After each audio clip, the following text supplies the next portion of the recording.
Okay, this time we have 3 Baker Sonics. First one up is the usual style. It's got a solid one-piece bullet magnet with the magnet shape just milled into the back of the bullet.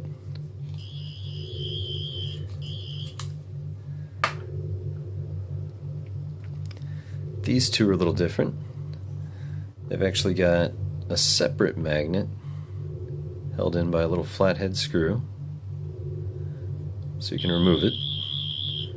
The customer wanted to replace it with the actual magnet, so I made him a fake one in the meantime. And this one's done to the same style.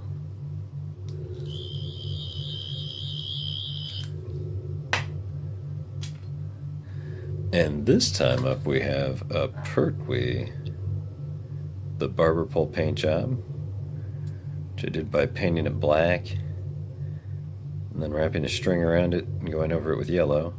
You can kind of see where some of the fuzz was on the string. Not perfect, but looks good. It's got a much thinner halo, and it's missing the magnet. Just has a little indent,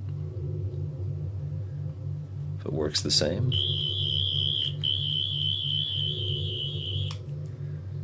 And there we go.